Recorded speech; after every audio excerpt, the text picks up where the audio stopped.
Yeah, I'm ready whenever you Welcome are. everyone to the Grandshelt Nights podcast. We're back again this week with Kuja and Awesome. Hello. How's it going? I'm your host. I'm your host Panda, and this week we've got a somewhat interesting week. Um, Hmm. we've gotten some new ability enhancements for certain units. We've also gotten the new Final Fantasy III event with Dark Knight Luneth and Onion Refia, which we will be going through. And we will also be telling you guys on what we think about this event and what you guys should get from the King Mod himself. So, let's start off here by talking about Une, the granny. Take it away. Uh, Again, she's a 3-star unit, so meh. I mean, Yeah. her TMR is pretty decent for a 3-star TMR, so It's very good for a 3-star, and of course, bonus unit, so she does have a use. yeah, it's actually really good for a summoner. One thing I will say also that she is a tornado chainer. So if you're ever looking for some tornado chainers to have, she has ice and wind tornado ability. Yeah, it's too bad she's the only one with the ice version of the tornado chain, unless you use either Sora with Malphase. an ice weapon or Malphise with an ice weapon. But moving on ahead, we got ourselves Doga, old grandpa. That's gonna work. Old man Doga. He Uh, has a Yeah, rod. oddly enough, I think it's a little strange for the 3-star and the 4-star to basically have like essentially the same thing. The Very sad much. part I think is Uni's TMR is better than Is- Doga's. Oh yeah. I mean, Doga's rod is terrible for The a only 4-star TM. the only thing that's good about Doga's rod is the fact that it's a magic rod with fire resistance. Yeah. And but it's only 20%. I'd rather find it somewhere else, and have. Yeah, and Just use Emperor. well, no, but Emperor's I'm just the saying like killer. Doga's rod has really low magic for a rod, No. and you're giving up that for a little bit of fire resistance. Sure, Sure. it might be useful at some point for It some has its fights, uses. but it's still, in my opinion, not amazing. Does he have any chaining abilities that we should know of to make it useful for this Quake? event? He has Quake. He has a fire finisher though. One specific thing that I do like about him is that he can revive. He could do a full life. Actually, he can do raise, but leaves everyone at 1% HP. Yeah. But he kills himself for that, Mm-hmm. which is a kind of interesting mechanic that they've done with him. Yeah, sort of. I mean, he's a like niche most one. 4-star units. He's not so good. But It at might least, be okay if you just started out. at least he can chain, so it makes him useful for this event. So you can chain up your abilities to finish off if you're trying to do it with a full bonus team. Yeah. And next up we have ourselves is Onion Knight Refia, which her TMR is Blacksmith's Daughter, increasing That's the actually good. I like this. which is a 50%. It's pretty much sword mastery with LB fill rate. Yep. Can't complain There's about that. Yep. Basically, it's very solid DMR. I actually like her STMR too. Her Yeah. STMR is pretty nice, Mm-hmm. if I say so myself. It is a 160 attack sword with resistance to poison, blind, silence, and confusion by 30%, and also comes with Master Onion Knight as the effect ability, which gives 30% to attack, defense, magic, and spirit, which makes your unit a little bit more bulkier if you're making them dual wield. It just also makes it Yep. easier to hit the cap of 400% or 300%. Mm-hmm. Slap Yep. it on Sora. Yeah. Sure. The only problem is that since it's non-elemental, you're gonna want to match it with something else. Well, she doesn't necessarily need that. Honestly, you could use non-elemental weapons. No, I mean if you're not going to use that sword on her, if you're going to use it on someone else, That's you, what Yeah. you I'm probably gonna will. bring up is her abilities. But really quick note, side note, the Onion Gear also gives her the benefits that Onion Knight got. Gains, Yeah.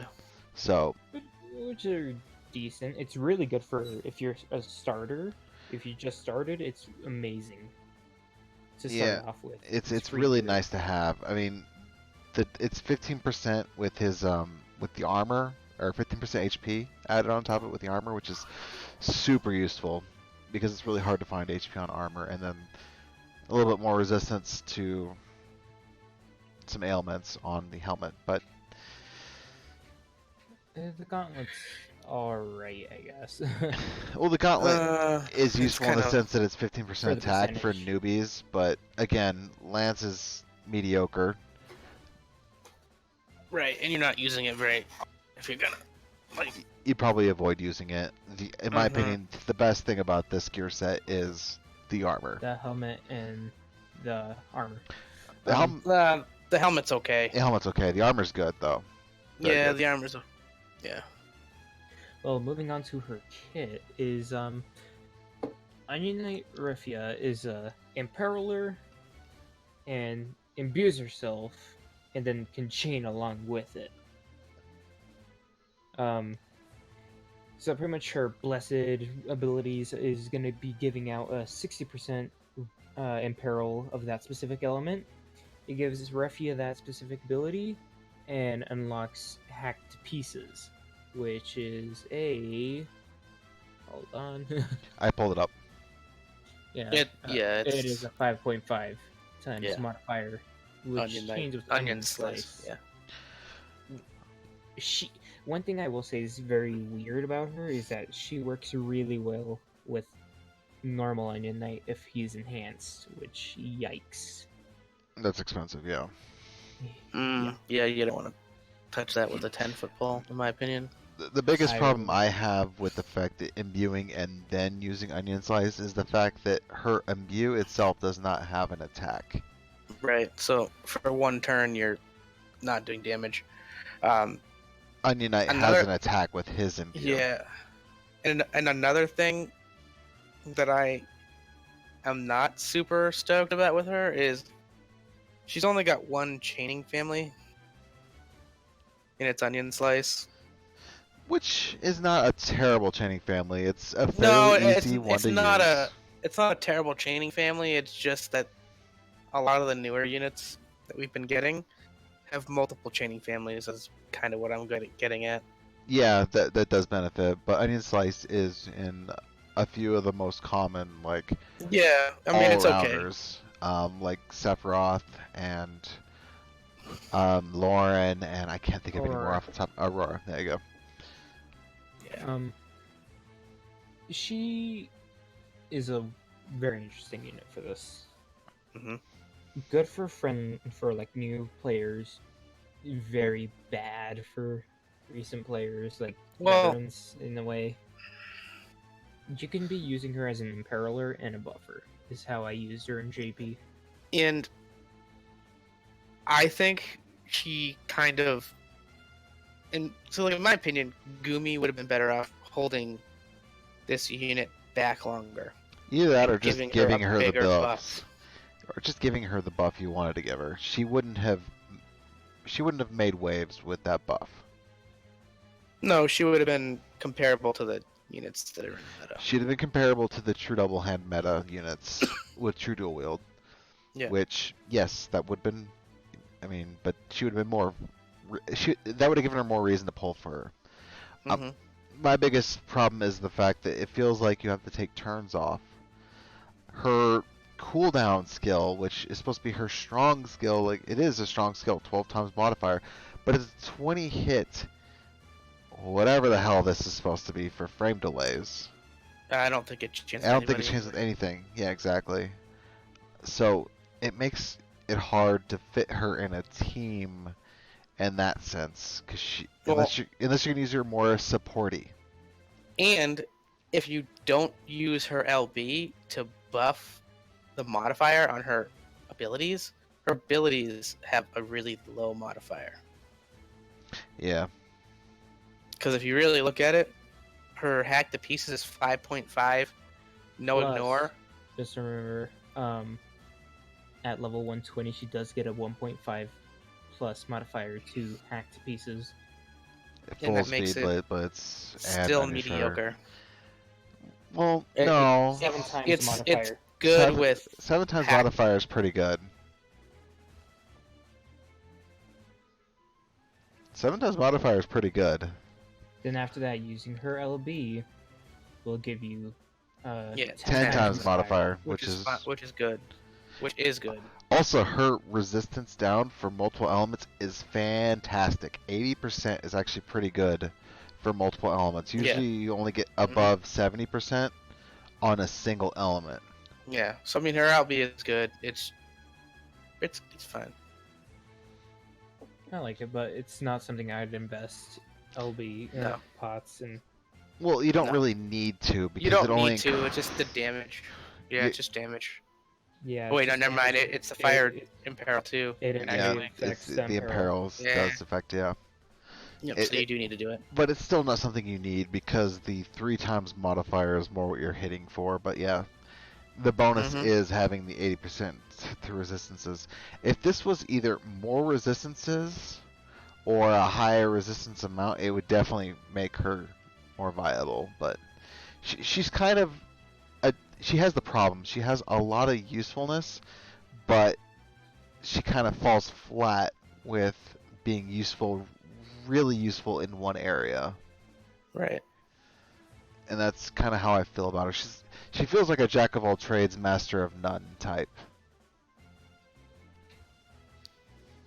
I agree.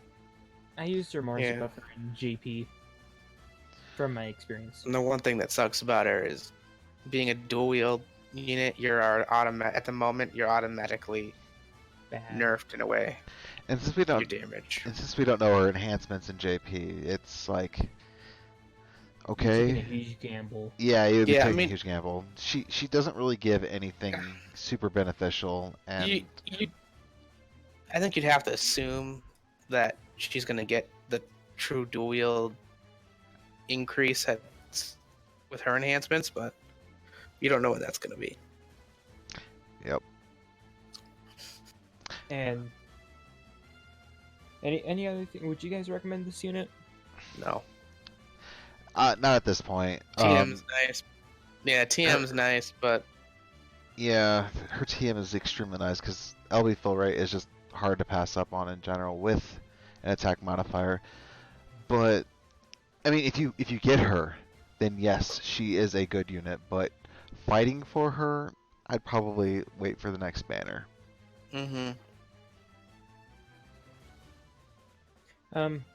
Moving on ahead from Refia, we're going to be moving on to Dark Knight Luneth. Yay! Yay. Your The- favorite thing. The TM with nothing else. Yeah, actually, I wouldn't mind getting this unit because his TM is fucking His bananas. TM is stupid strong. They gave him ridiculous enhancements with this TM. They gave him a huge buff in His- global for His his TM is better than Nalu's, just without even taking the killer into effect. It's if you have a demon, it's better than an STMR, like freaking Beatrix's, and the fact that it also has no requirements makes it comparable to Beatrix's STMR. When they increased this TMR, they were just like, I don't know what they were thinking. Well, they were thinking like, no one's gonna pull in this band, and we gotta do something stupid to make people want to pull. We gotta bait him. Well, Mhm. so his TMR is fucking fantastic, excuse my French, but his Yeah, it's very STMR annoying. is, It's okay. It's mediocre. it's extremely mediocre. Like, Refia's is much better than this one. Yeah. But, you know, in his defense, his TMR is pretty much an STMR level. So. Yeah, again. If I got multiple of him, I don't even know. Do they stack? I actually didn't check that. I doubt it. I doubt it because Gumi, but if they stack, that would be broken. Yeah, it would be, but I doubt it. I mean, it doesn't. I don't know if the wiki says if something stacks or not. The wiki does not say it in this case. I've seen it say it before, but that does. I've also seen it not say on items that didn't stack, so I can't say Hold on, let me anything. check. But anyways, while he's checking, so as a 6-star, he's very lackluster. He hurts himself to do damage on almost every skill. His LB, the one where he gives himself LB, it's only 2 to 3 crystals. It doesn't say it's not stackable. I still don't think it's gonna stack, but Which ability? he's talking about the Dark TMR. Yeah. But his ability to give LB is very lackluster. 2 to 3 crystals to all allies, that's pretty low. The one that gives sacrifices HP for HP and MP, well, if you're doing this for MP regen, it's also very lackluster. HP is not bad though. And all allies means it also includes him, so after 30% he gains a 2000 back. And he does get the ability to cast these skills twice. His TMR And 3 times. His TMR is also not stackable. His TMR is not stackable? Okay. Can confirm. Where Okay. did it say that? I have looked in the game.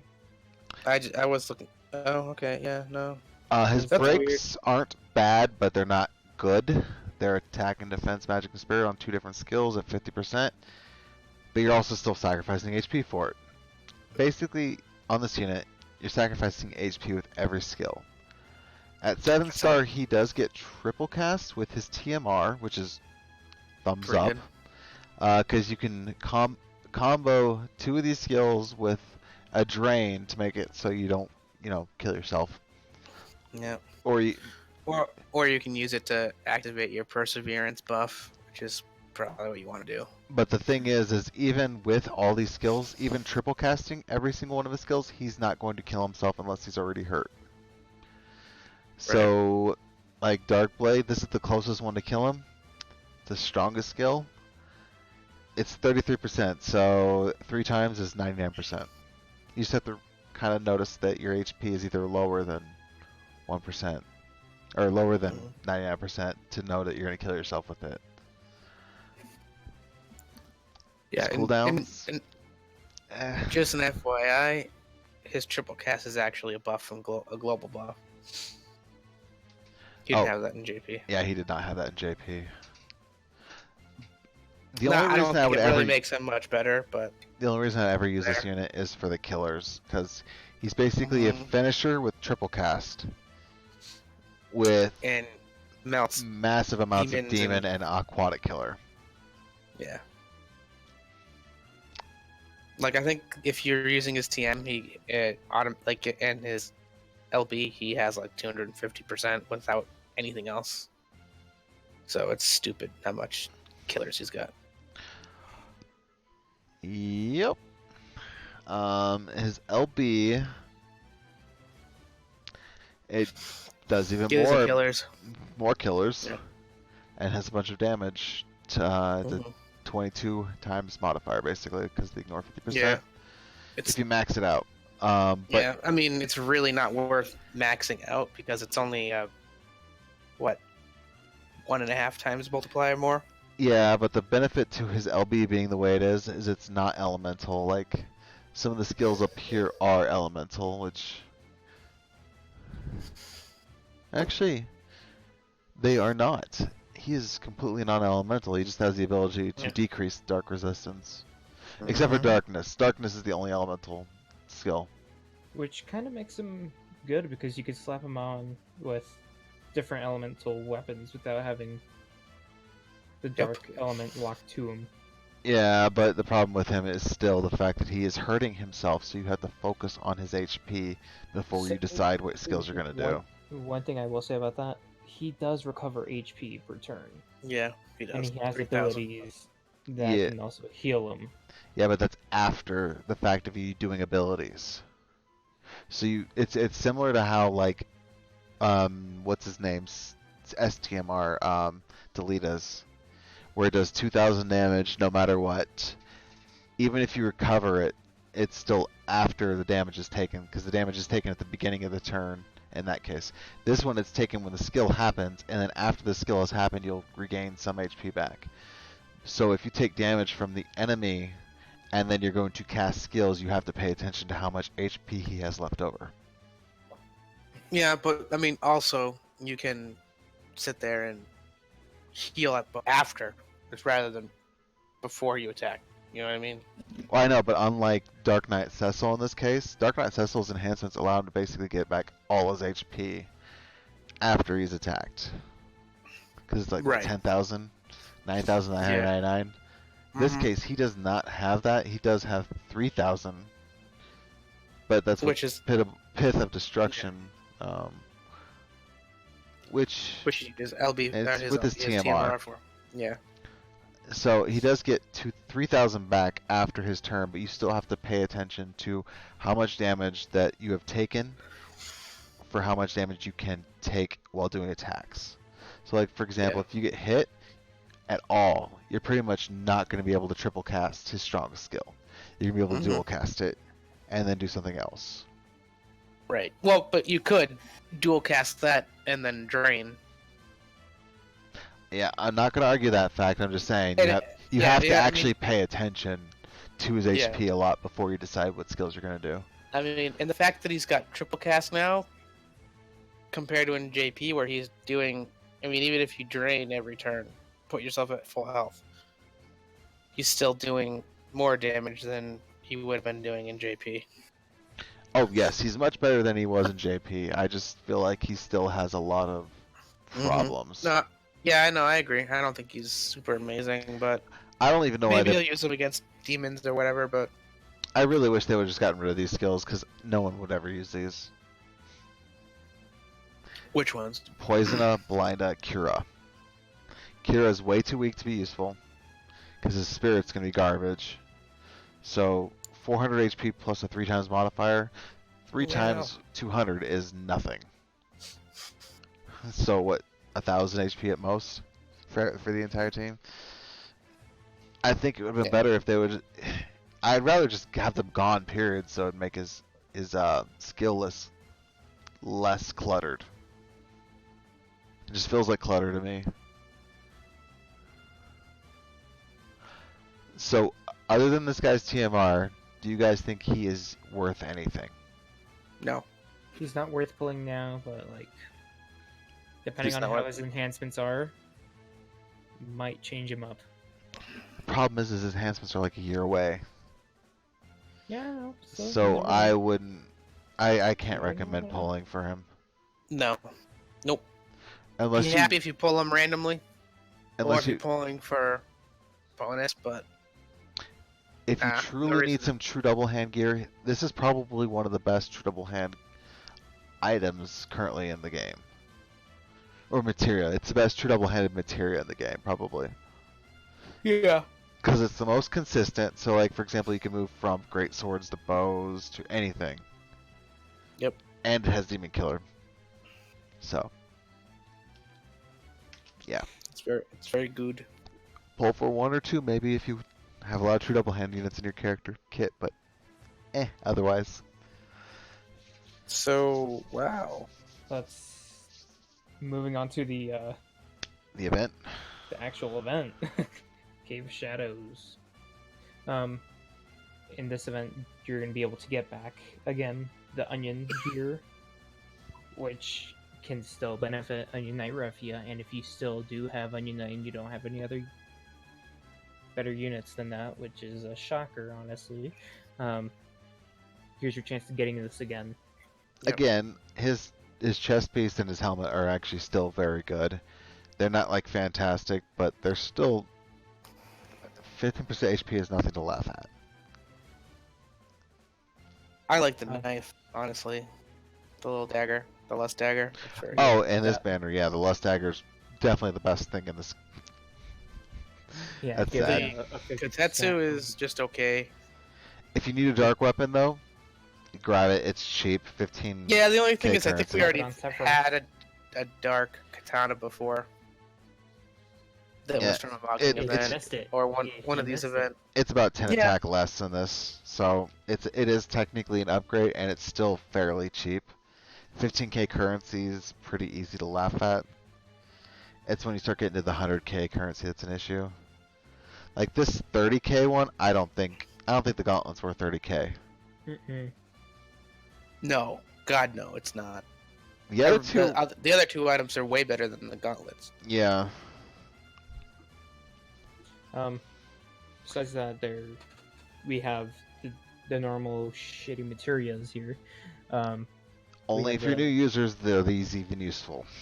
Yes. Are they even useful for new users? Yep. Anything helps. That's debatable.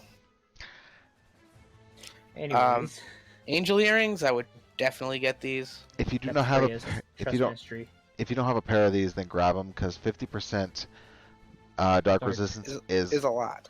a lot, and it's useful. And it's not a crappy 50% dark resistance and nothing. It's 20% MP and auto regen.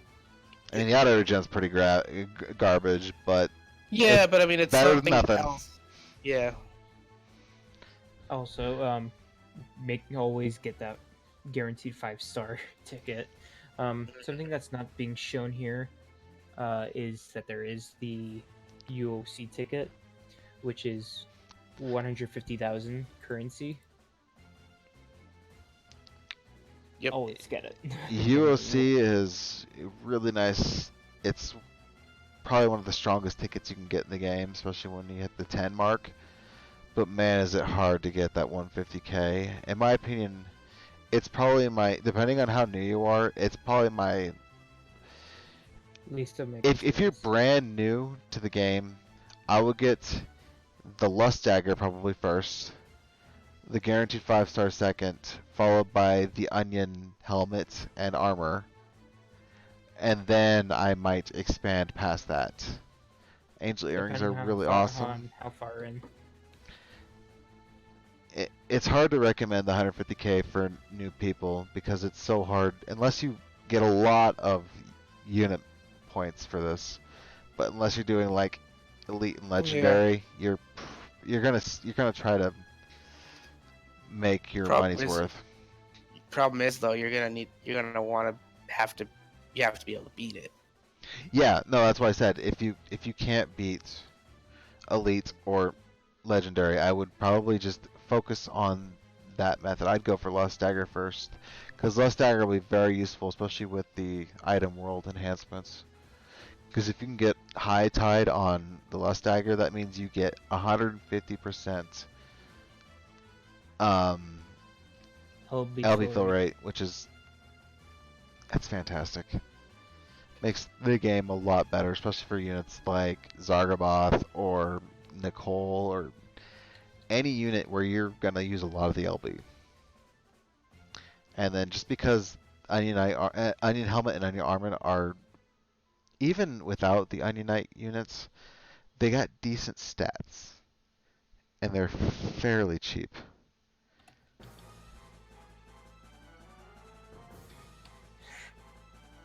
So I'd recommend it. you can put off the OC ticket if you're newer, but I would definitely get the Lust Dagger and the Onion Helmet and Armor if you're new. Moving on ahead, we're going to be talking about the brand new ability enhancements for Beatrix, Eiko, Steiner, and Cedona. Yeah, Steiner, Cedona, pass. They suck. Yeah, they suck. So we'll just stick with Eiko and Beatrix because even if you were doing only 4-star only, it's not worth the materials to even enhance Steiner or Cedona. They don't give any real benefit to the team. Mhm. Basically, if you're a 3 or 4-star, you'd have to be very, very niche to be usable. Well, I was talking even with they bring those the banners or not the banners but the raids where you can't bring 5 stars in. Some 4 stars and 3 stars are gonna be fantastic for that because of course you can't use 5 stars, but these Yeah. are even lackluster there. And when I say lackluster, I wouldn't bother, is where I'm at. It costs way too much materials to make them up, and they don't benefit the team at all. It's as simple as that. So right now in front of us, we have Beatrix.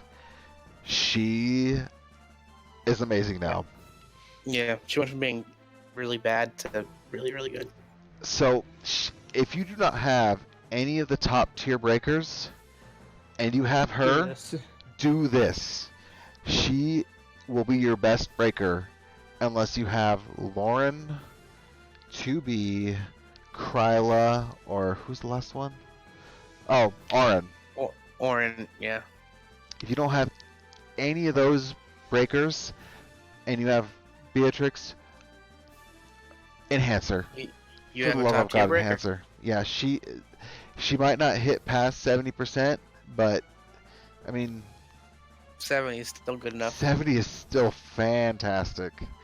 I don't know anybody else that can do 70% consistently. I mean, there's Yeah. Machina, but that means you're stuck. That's not consistent. I don't No, care what well- you say. Well, no, that just means you're stuck breaking every turn, which means you can't. You're only. You can only break two out of the four things. So, and she can break all four. It just takes 3 turns to get all 4 of them broken. Yep. And first turn, unfortunately, you're killing it without breaks. But Yep. I mean, just imagine if they gave her dual cast. Oh. Yeah. You in 2 turns you'd have all of them broke, but not in this case. So, Seekin Stock Break breaks Defense and Spirit, and unlocks itself, and the Attack and Magic break. Sorry, better. No, I should start no. this first. So first you would start with, Sword of the Sword Clear of the- Mind. yeah, Sword of the Clear Mind to unlock the other 2 breakers. That's why the first turn you cannot do her best breaks, which I mean it gives her a buff, but you don't really technically need it. But who's gonna complain? Hmm. And then it unlocks Seekin Clem Hazard and Seekin Stock Break +2 on the 70% breaks. Stock Break does Defense and Spirit, and Clem Hazard does Attack and Magic. If you can break all 4 of them and you can focus on one first, Attack and Magic, it'll make you more survivable. Well, Sword of the Clear Mind's also gonna get her LB up too, so you're gonna be able to do that. Which- and that's probably better. It does Attack and Magic. It does up to 74%, but you could also drop your +2 rankings. So if you want to keep it up, you're gonna have to probably switch between Stock Break and Clem Hazard without using the LB, because they re-unlock themselves after using themselves, but it only stays open for 1 turn. That's why you might not actually use her LB in this case, because you will lose the bonuses for both of them.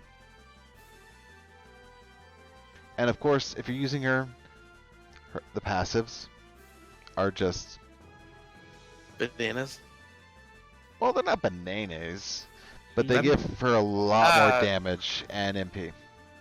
I was gonna say, like, 80% attack. 80% attack and magic's really good. Yeah, And especially the fact that you can dual wielding dual attack wielding. and a magic.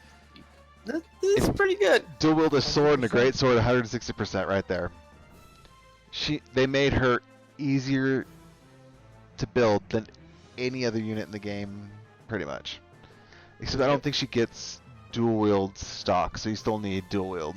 Yeah, you do not have dual wield stock, so you Yeah, still but need dual You throw wield. Genji sword on her, or Genji blade, it don't matter. Or Genji gloves. Well, Genji gloves or dual wield or contestants, but who would do that? Ugh, that cringe. Ah. Well, you wouldn't want. I mean, you do awesome swordsman over that. Oh yeah, Austin Swordsman too. I'm just saying, whatever you have to give her dual wield. Her bonus for her upgraded LB, it makes her more tankable. Makes your team more tankable. It's 30%. If you don't have 30%, then it's kind of nice. Might be helpful for pushing through breaks. But you also have to remember that when you use her LB, you're gonna have to redo your break turn up, so you're gonna have to use Sword of the Cleared Mind again in order to get your better breaks again. Just a heads up. Yeah, tis true. Unless, do you guys have anything else to say about Beatrix? Just do it. Just do it.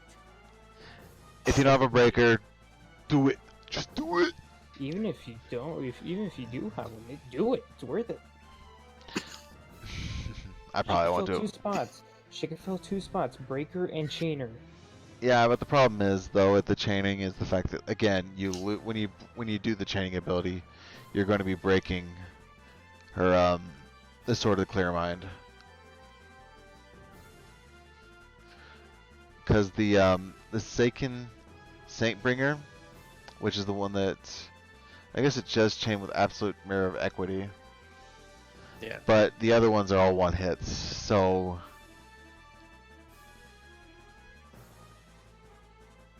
I mean, I guess a 10 times modifier is pretty good. So Very spicy. really can't complain. And it does decrease light resistance by 120%. Oh, that's delicious. Oh, delicious. So yeah, she's worth the she's investment. worth the investment. Yeah, she's very good. Alright, let's move on ahead to Eiko. Eiko. She gets Yeah. a lot of bulk. She makes it so much better to survive in battles where you have to deal with building your elemental resistance. Like Mog Friendship, that's so good. My God. Yeah. Because you get basically a bonus 30% elemental resistance on Eiko that is not affected by buffs. Straight across the board. Means that if you have to fight a battle where you magically need like 150% ice and 100% fire, 30% is already taken care of. Mm-hmm. Her Evo gauge got pushed up to 70%, which isn't the same as Garnet right now, without taking account of any gear. I'm not 100% sure, Panda? but it does also give you the auto cast evoke crystal 1 to 2 per turn, which is really, really nice. Yeah, it's fantastic. Reaction? Do you remember if Garnet has 70% evocation magic with no gear? It's either 60 or 70, I don't remember. I believe it's 70. Yeah, I thought it was 70. And she was the strongest for a while, so now Eiko can match her and is just Be a more good useful healer. in general. Her LB fill rate got pushed up to 200%, and Yeah. for 4 turns. That's even better. I didn't even know it was 4 turns. And it pushed up the increase to the evo gauge too. Yep. Every Evo gauge got pushed up, I think, actually, didn't it? Yeah. Oh, yeah. There's just 2 of them, though. And Crypto Performance is now like Kiraja level heal, which is pretty nice. Pretty spicy. You can't dual cast it, but It's a it's... heal with summon fill. Yeah, and also Kiraga plus 2 is basically Kiraja. Yeah, it's a little bit lower than that. But you can dual cast it because I believe she's got dual cast white magic. So She does have dual cast. I think it's even just dual cast, not dual cast white magic. it's Okay, dual so- whites. She's been made a lot more better. In a nutshell, I'm gonna say she's gotten a lot more better. The one thing that really kills her is not having Nothing? re-raise. Well, in my She's the opinion, best healer, summoner in so my healer. opinion. in my opinion, she beats Yuna even with re-raise. Mm-hmm. Once again, bringing in to long fights and trials. No, I understand but that, but you get the LB fill rate. You get the good heals, not the Which, okay heals. Again, I'm just saying, one thing that I look into also is re-raise. Sure, but again, if it's a trial or a long fight, you're probably not going to use a summoner or need to use a summoner, and you're better off taking a better healer. Yep. That's where you're wrong. It's a Booker, shorter fight. Buckaroo. If it's a shorter fight, and you need to get the Esper gauge filled, she's actually probably your best bet because she's a very good healer, and she can gain the Esper gauge while healing. So she doesn't. Yeah, It doesn't I'll just take stick her to away. Citra. I'll So- just stick to Citra. Yeah, well, Citra's the damage dealer, Citra evocation can't- gauge. Healing. Can't do. Yeah, I mean, But for me, if I was gonna do more supporty, like if I was, because to me Citra's more of the damage dealer, Evo gauge character, which is, I think she's fantastic because she's defensive as heck. But if you're looking at the healer all-arounder type one, I think I'd probably pick between Eiko. Yuna and Eiko. Eiko right now. Echo every time. Well, Yeah. again, Yuna does have re-raise, so that is very beneficial. But usually I'm having issues with LB fill rate for stuff that I'm trying to survive long times for. It's not for me going for re-raising. There are battles that, yes, you do need re-raise, like for example, Aegeon. Because he's one punch man. Yeah, but I mean, again, in a fight like that, you don't need to fill your Esper gauge up. Nope. Or you can take your time.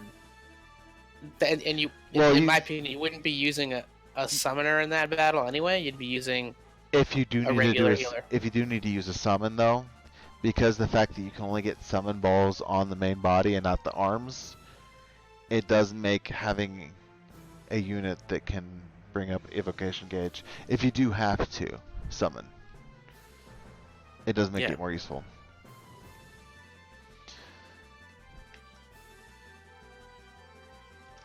Besides that, is there anything else you guys have to say about Eiko? No. I think she's one of the best, if not the best summoner right now. Wish I had a second one. To me, it's between her and Citra, depending on your need. Refia is good, but because you have to switch between spirit and magic, it does kind of hurt her. And with Yuna, I mean, She still does great even. oh, I'm not saying that she's bad. I'm just saying if I'm looking at top tier summoners, to me, Citra and Eiko are the top two because I don't really use green mages anymore. Nope. If I'm using a green mage, it's very niche. So Eiko is a better And overall summoner. there are plenty of units that you can buff more than just, one or two elements at a time. So that's why I like them better. Like, And Team she's Nicole. easy to build to fill elemental positions. Or someone like, say, Zargaboth, who just puts her to shame. Unit to shame. Like, Mm-hmm.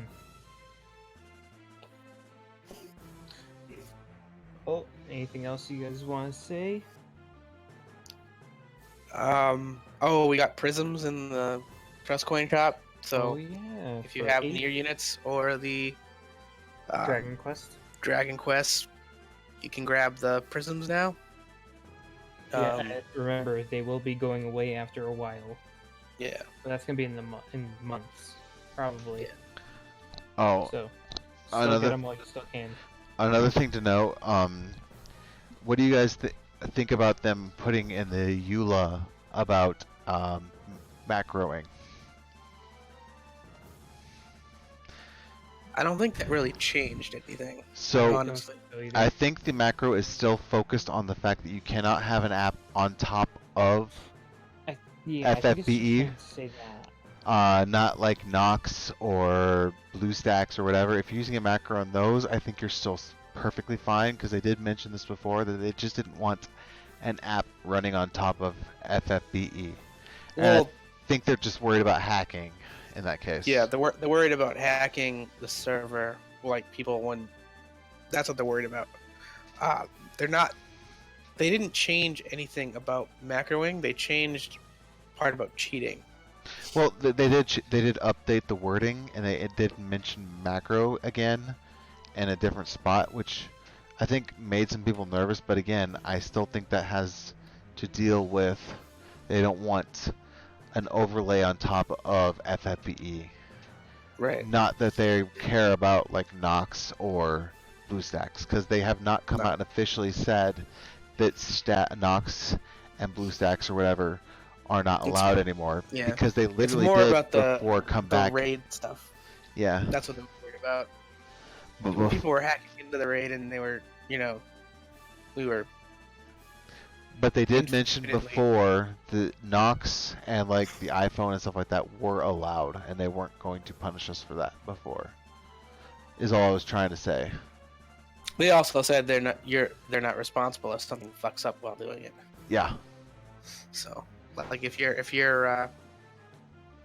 macro goes and buys $1,000 worth of lapis, That's you need your to. own fault. It's on you. It's on you. Yep. Or if it wastes all your lapis. Oh, that's Yeah, definitely your fault. Yeah. Agreed.